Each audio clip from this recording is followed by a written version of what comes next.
On this episode of Clear the Air, I'm still hung up on texturalized vegetable protein. Texturized vegetable protein, TVP. That does not sound palatable. But I remember we used to go in the pantry and take that and go out and feed it to the dogs, and the dogs wouldn't even eat it.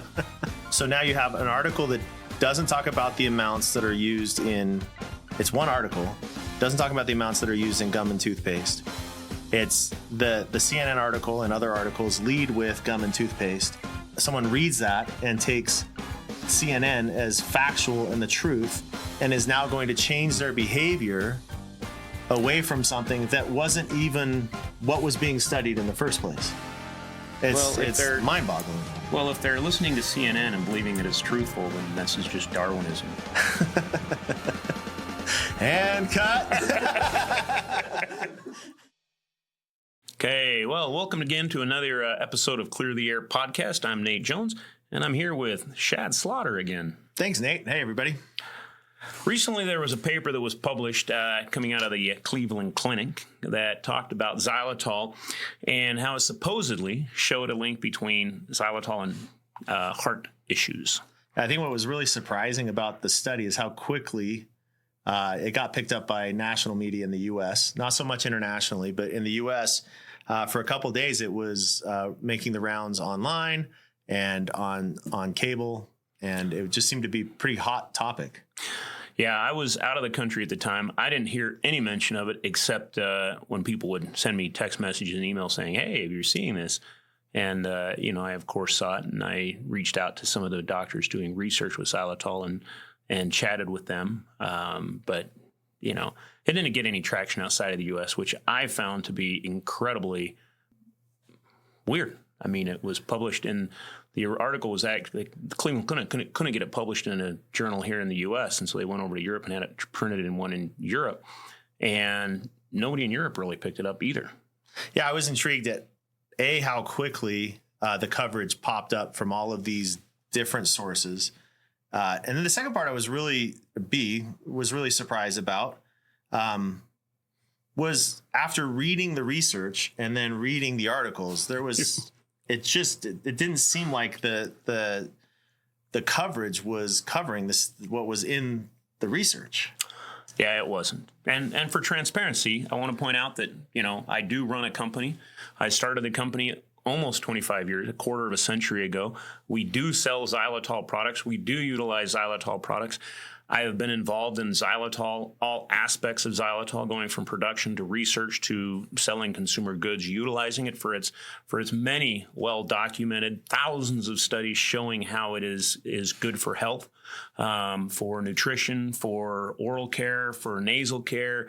There are studies showing how it helps with things like cancer, autism, all kinds of just off-the-wall things.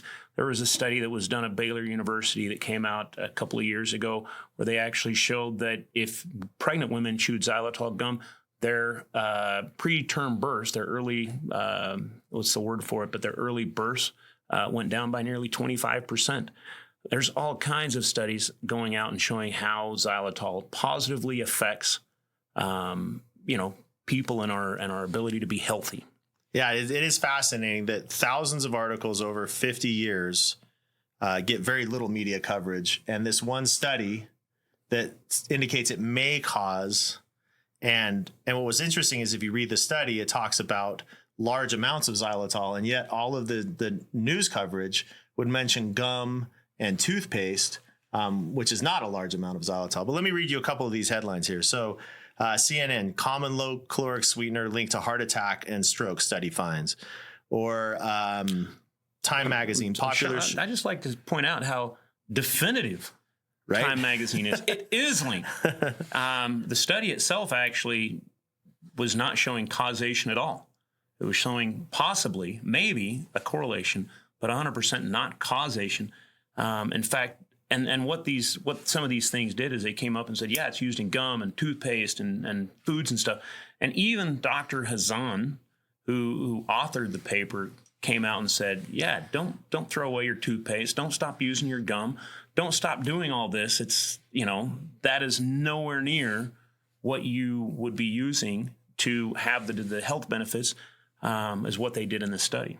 I mean, the most egregious one I think that I saw was NBC News when they had a graphic on the screen that said xylitol associated with increased risk for heart attack, stroke, and death. Why do you think it got so much coverage so quickly? I don't really understand that. In fact, I find it perturbing because you mentioned this, but all of these media outlets were so quick to jump onto it. I find it really disturbing because they jumped on this one, and I just thought of this in my head. There were studies that came out during COVID showing that xylitol blocked the ability of the SARS-CoV-2 virus to adhere to tissue. Media never picked up on that, never mentioned it. Okay, there were studies that were done that showed that washing your nose with a xylitol nasal spray reduced transmission of COVID by nearly 75%. Did the media pick up on that? Not a bit. So my question, I actually agree. I don't know why they didn't pick up on it. Well, I find it interesting. Clicks. But the fact that they picked up on it so quickly, it would actually tell me that kind of something. I mean, I suspect that something is going on with this research group that is akin to the doctors at Harvard in the 60s that were researching the sugar industry and the effect of sugar. And they were actually telling everybody how good it was for you, how healthy it was. And it was such a great alternative. And come to find out later, we found out that those doctors were being funded by the sugar industry and told what to say. Right.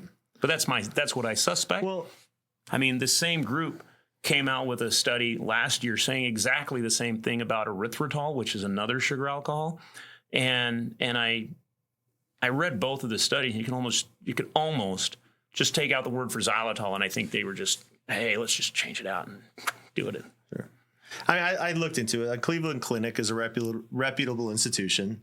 The doctors that were running the study have a history of running studies and doing testing hypotheses on the connections between diabetes and cardiovascular disease. And so, I mean, it does seem like it's plausible that they're looking at behavioral things of diabetics and what those causes may be. But what did the study?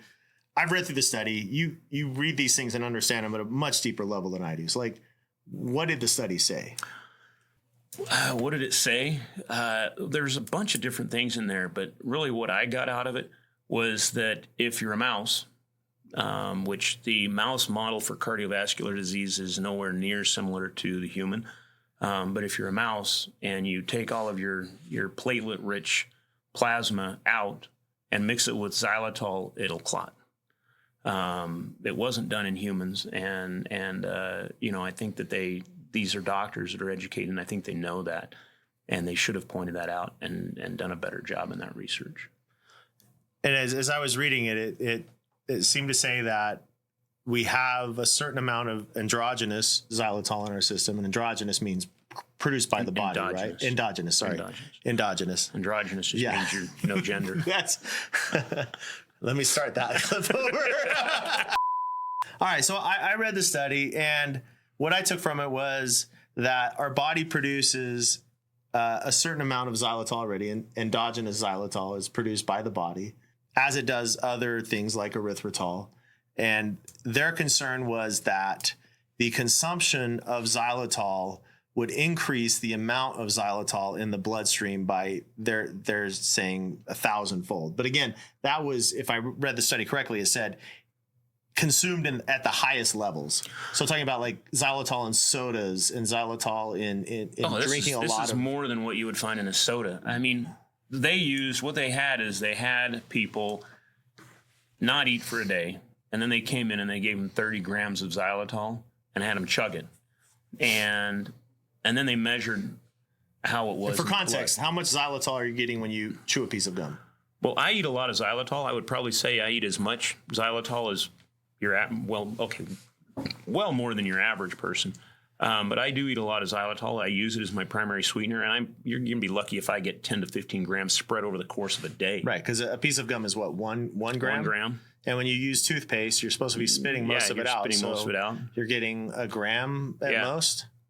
I'm not even a gram. Which is what I found fascinating. They're talking about levels that are extremely high, but every news article led with gum and toothpaste. I know. And even Dr. Hazan had said, don't go, throwing out your gum and your toothpaste. It's don't do that. But that's what all the news outlets led with. And they showed they showed gum, they showed this, they showed all of these products that the actual researcher had said, don't chuck them out yet. Okay. So what then is a suggestion for people who saw the other challenge too is it's often difficult to get without paying for it copies of full research. And so consumers are left with the headline first. And then if they decide to read a little bit further, and then if they decide to research a little bit further, they're going to have a hard time actually getting the research or understanding the research. So what is the best way that people should move forward with the information they're getting? Is there a concern? I would I know that I have a different world experience, background knowledge than your average person, but just common sense. I mean, we know that sugar, we know how bad sugar is for us. I don't think anybody walking upright on planet Earth thinks that sugar is good for us at this point. We've known for decades that it's not good, that it leads to obesity, tooth decay, inflammation, all kinds of issues. We know that Otto Warburg wrote papers back in the 1930s about cancer and how sucrose, mostly fructose, was a big contributor to cancer. And those are all kinds of things that are out there. Just use some common sense. And the other thing is that this doctor doesn't even address is if you go back 300-400 years before we really started processing and refining sugar out of sugar cane and beets and the other sources where we commercially get it, the number one sugar that we consumed were these 4 and 5 carbon sugars, because the only time we ate a lot of 6 carbon sugars was when fruit was in season. All the other plants that we ate are higher in xylitol and erythritol and these other polyols and sugars than they are in glucose and fructose. Because if I understand this correctly, the polyols are basically fibrous sugars, or they come from the fibrous plant, and the Correct. body metabolizes them similar to the way it metabolizes a fiber. Correct. So, I don't want to get into the too deep of it, but, in plants you have plant walls. Those are made up of long chain polysaccharides. Those polysaccharides are actually fiber, and that's where xylitol. It's where we make xylitol. Where they commercially make xylitol is from corn cobs, not from the corn itself, which is where the 6 carbon sugars are, but from the plant walls of the corn cob and the corn stalks. They also get it from sugar cane after they've taken out the 6 carbon sugar sap. They take the fiber part of the sugar cane and they can make xylitol out of that. So Nate, you alluded to something that is kind of tangential to this argument of xylitol, but you were talking about the studies that were done in favor of sugar, really at the expense of fats. And can you talk a little bit about that and what was going on? Hang on, did you say sugar in expense of facts? F-A-C-T? Fats. I think it's both, actually. Yeah. Well, I guess it does work both ways. Yeah. But what was the question again? When I was a kid, I grew up as a kid and everything was fat free, right? And if you were on a diet, it was about avoiding fats. And the product could be completely full of sugar because sugar was okay.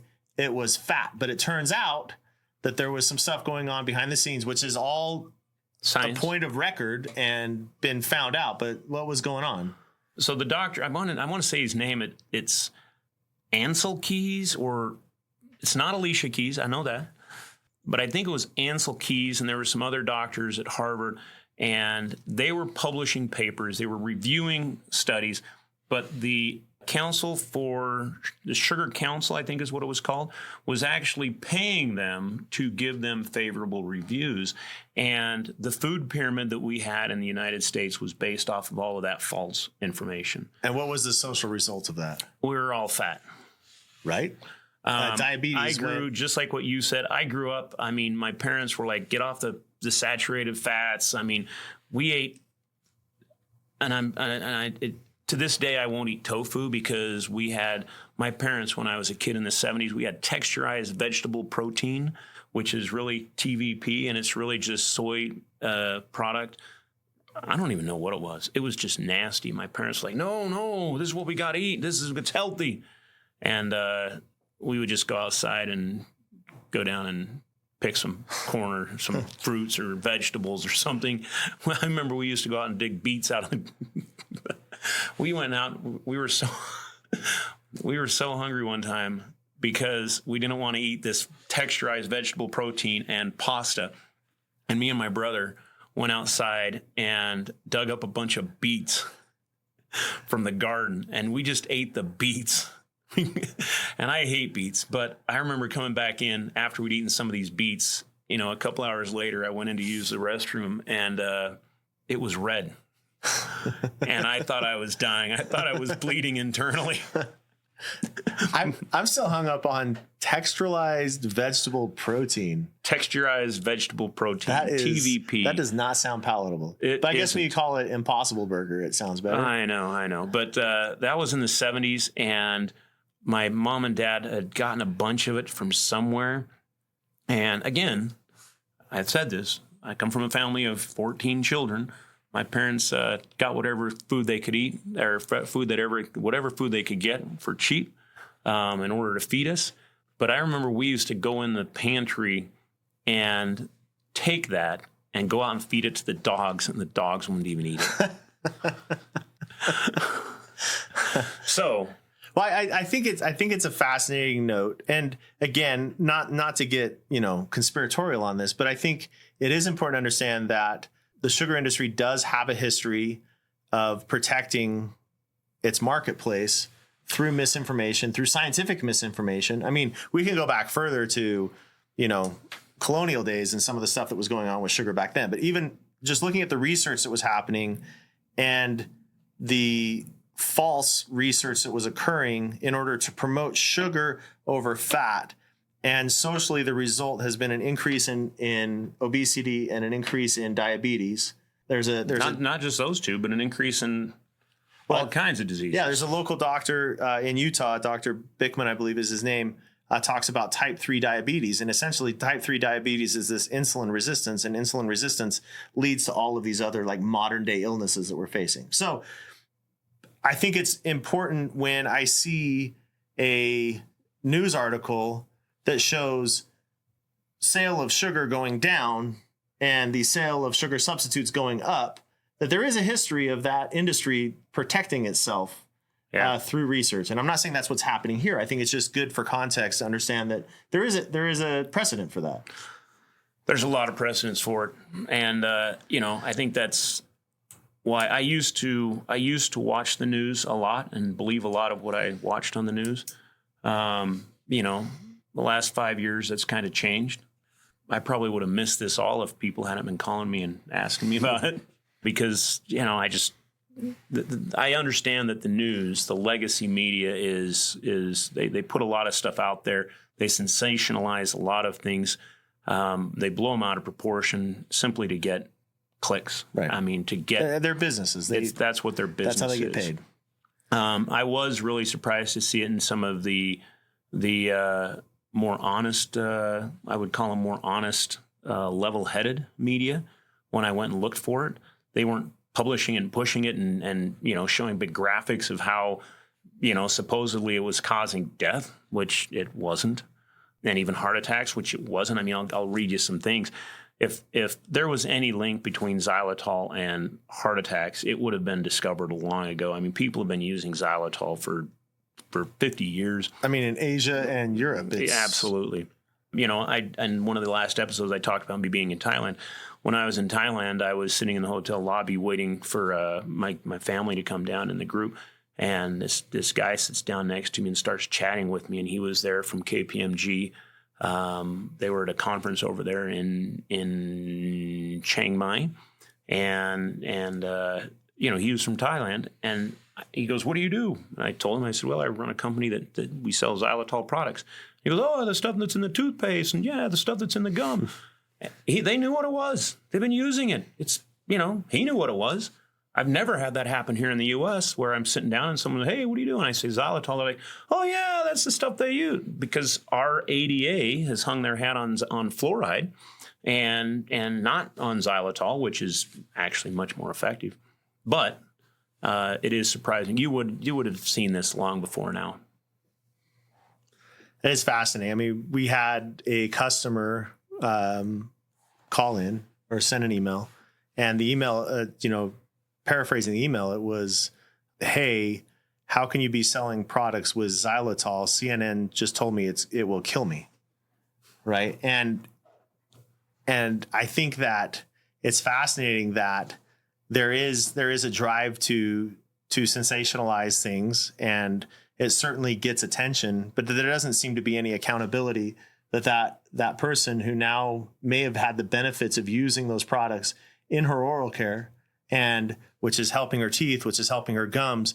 And I had a dentist point out to me that it's absurd because there's a stronger correlation between gum health and cardiovascular disease. There's a huge correlation between periodontal disease and cardiovascular disease. I mean, there's a huge correlation between periodontal disease and a whole ton of other health issues, simply because if you have periodontal disease, you're creating inflammation in your mouth, and that inflammation allows pathogens to get into your body a lot more effectively. So now you have an article that doesn't talk about the amounts that are used in, it's one article, doesn't talk about the amounts that are used in gum and toothpaste. It's the CNN article and other articles lead with gum and toothpaste. Someone reads that and takes CNN as factual and the truth, and is now going to change their behavior away from something that wasn't even what was being studied in the first place. It's mind-boggling. Well, if they're listening to CNN and believing that it's truthful, then this is just Darwinism. And cut. At least he didn't use the R word. Racist. Sorry, I Caleb, be very careful during this section. I couldn't help but actually say that. Go ahead with your question, and I'll say it correctly. I couldn't. Well, if they're trusting CNN for factual information. Yeah, it was more of a comment and everything. It's like that the person studies one thing, and then the news gets involved with their motive is to get clicks, and ultimately you change someone's behavior to be less healthy because they are misreading an article that was misrepresenting a study. Yeah, it misrepresented the media. I mean, I've read I've read many of the news, the legacy media, the mainstream media. I've read a lot of what they've written about this study, and I have yet to find a single one, even in some of the medical literature, MedPay. None of these have I seen one where they actually correctly portray what the author had written in the paper, which to me is troubling because we're supposed to be able to trust the media, and this is such a blatant sensationalism that is probably going to harm people because of what they're saying. I mean, and going back to what you said about the sugar industry, we've known that sugar's bad. Everybody knows that sugar's bad for you. I mean, I'm surprised that sugar still has, I'm surprised that it got GRAS status, generally recognized as safe status, to start with. Again, they've known since the 1930s. Otto Warburg won Nobel Prizes for this. They've known since the 1930s that that sugar, sucrose, with mostly the fructose, causes cancer. It's a high contributor to that. But yet they still gave it GRAS status because when they were looking at it in the 50s and 60s, which is when they were doing that, people didn't consume nearly what we consume today. And if you're consuming 1 tablespoon a day and you get GRAS status and you go out and now you're chewing down, 100 grams of sugar a day, that's a world of difference. And I think frequency on top of that. So not just the amount that we're eating, but the frequency all throughout the day, snacking, sipping on sodas. And it's frustrating me because I have to get after my kids. I have young kids, but I have to get after my kids' teachers, for giving them candy. I was on this is in 7th grade. I was doing my parent-teacher conferences with my daughters, who's in 7th grade with her teacher. And I said, how do you get the kids to stay on task? What do you do? Well, I give them Sour Patch Kids, and I give them Now and Later, or whatever. A Tootsie Pop that keeps the sugar on their teeth. I give them some of these 3 things, hours. and I looked at him and I said, why don't you just give him some crack cocaine?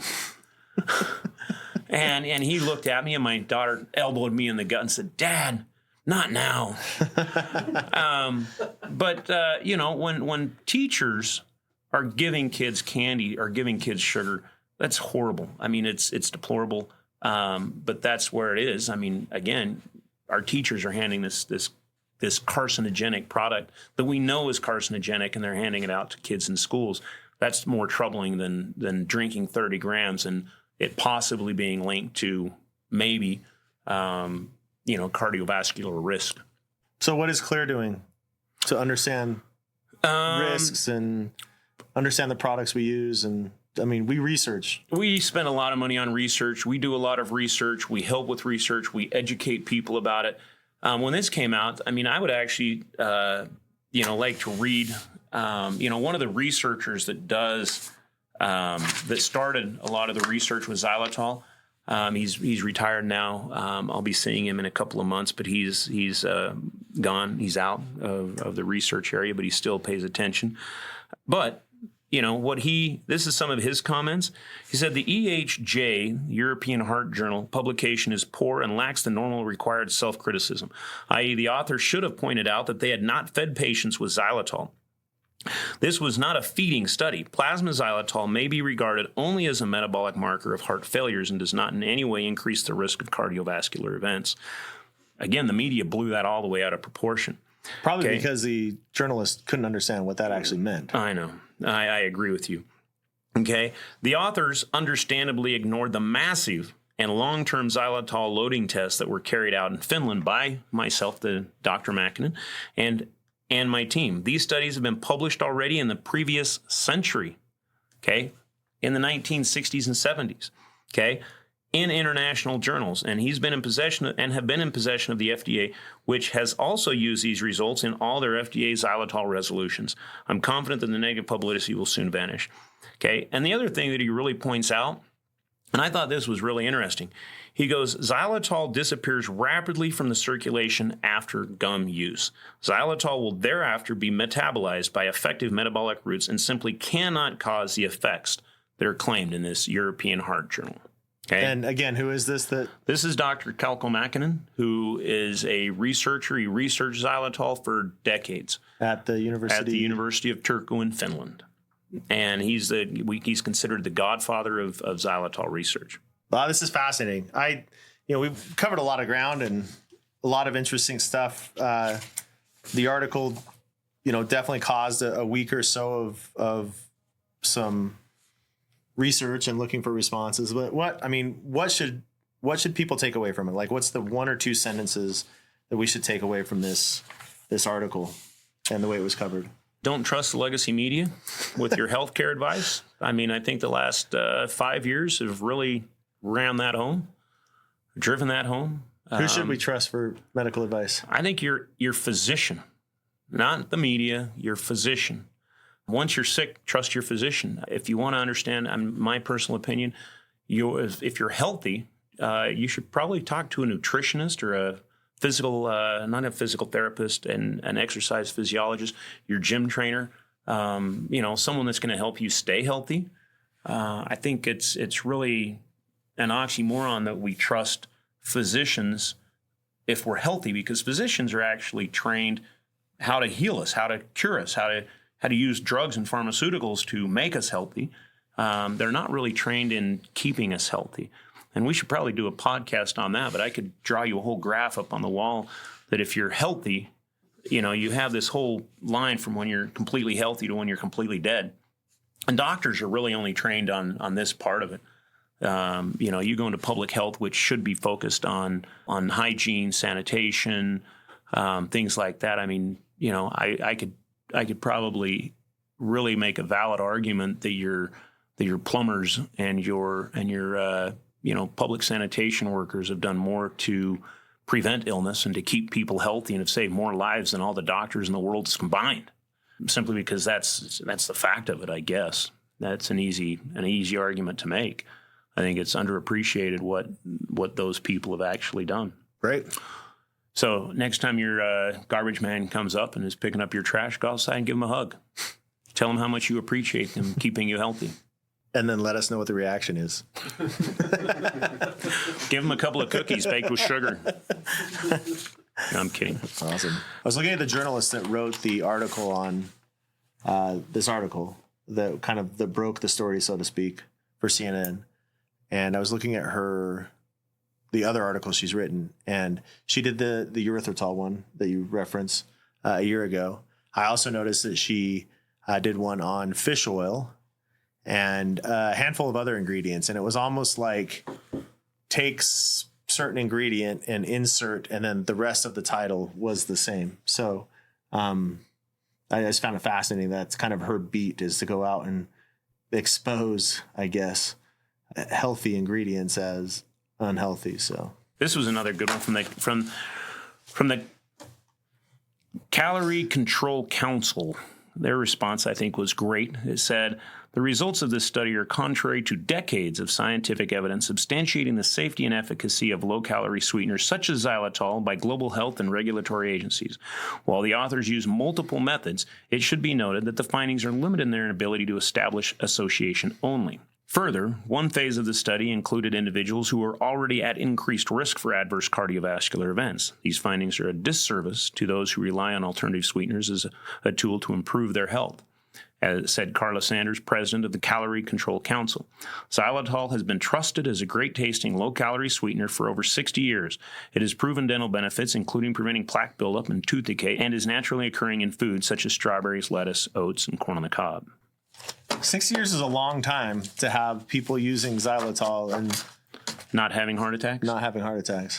There you go. So, actually, Nate, you might find this interesting. We reached out via email to some of our competitors to see how they were responding to this xylitol article. The fact is that xylitol is widely used in gum and toothpaste as a sweetener. And one of our competitors came back. I won't mention who it was, and they basically said, we take great care in all of the ingredients we use. We're looking into the research now. In the meantime, here's a link for our sugared gum. The one thing we know will rot your teeth and cause all these health issues, and that we have hundreds of years of data for it. So does this in any way concern you about the use of xylitol in oral care and sinus care? Not at all. Not at all. I think you'd have to be a and there it is. Anyway, so there's another episode of Clear the Air. And if you have any hesitations about using non-hexose sugars such as xylitol and erythritol as part of a healthy diet, please just go read some studies, because there's plenty of them showing how healthy it is and how good it is for you. And there's thousands of studies showing how bad sugar is for you. I know that we probably all should eat less sweet stuff, but until our public health agencies actually do their job and get out there and teach us and talk to the public about how bad sugar is for us, we're going to have to do our own research and not listen to the media when they come out and tell you how bad the alternatives to sugar are.